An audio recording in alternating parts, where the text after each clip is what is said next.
laissez pas une actu de la métropole vous échapper. Restez connectés chaque week-end au Métro Hebdo sur Télé Grenoble. Les conseillers métropolitains se sont réunis ce vendredi en assemblée pour discuter et procéder au vote du budget primitif de la collectivité qui s'élève à 226 millions d'euros. La couleur est annoncée par les chiffres. Des investissements en hausse sans augmentation d'impôts. Pour faire des économies, il a fallu dégager 900 000 euros en limitant le recours au bureau d'études et 1 million d'euros en réinternalisant certaines tâches. Mais il faut faire aussi avec l'arrivée de nouveaux agents avec les nouvelles compétences. Écoutez le président de la métropole, Christophe Ferrari.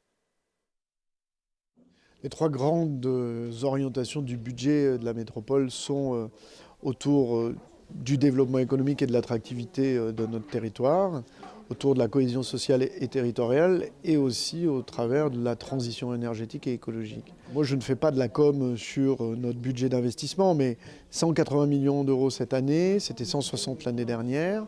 400 euros par habitant, ça fait de nous le principal investisseur territorial sur le territoire métropolitain.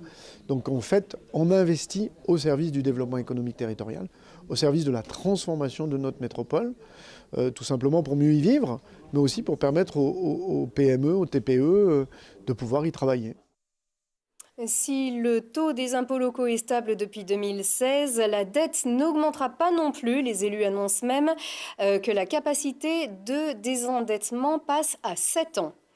20 ans après le sacre de Deschamps, Zidane et leurs compères, la métropole se prépare pour vibrer de nouveau avec les Bleus. Au féminin, la Coupe du Monde se déclinera au féminin au Stade des Alpes l'an prochain, du 7 juin au 7 juillet 2019. La Fédération internationale de football et le comité d'organisation locale étaient en visite d'inspection mercredi dernier à Grenoble et manifestement tout s'est bien passé.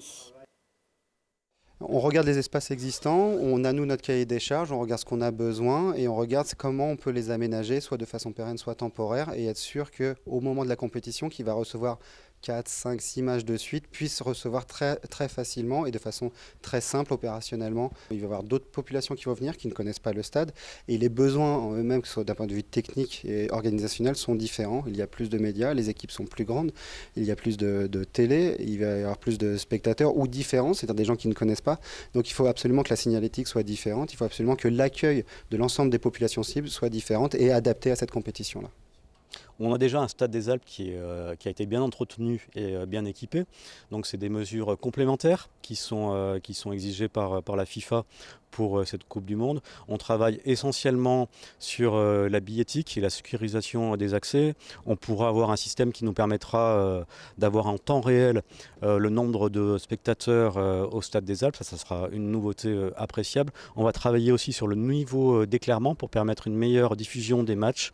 On va monter de 50% notre capacité d'éclairement et on vient d'acquérir également le village qui est derrière le Stade des Alpes et qui servira de centre de presse pour cette Coupe du Monde. On espère que l'affluence sera au rendez-vous pour cet événement. Dimanche dernier, lors de leur 16e de finale de la Coupe de France contre Rodez au Stade Lesdiguières, les Grenobloises du GF 38 ont enregistré leur record de fréquentation avec 422 spectateurs. Enfin, si vous voulez faire partie des instances participatives de la métropole, par exemple, pour être membre du conseil de développement, de la commission consultative des services publics locaux ou encore du comité des usagers pour l'eau, pour l'assainissement ou pour les déchets, il n'y a qu'à vous faire connaître sur le site participation.lametro.fr.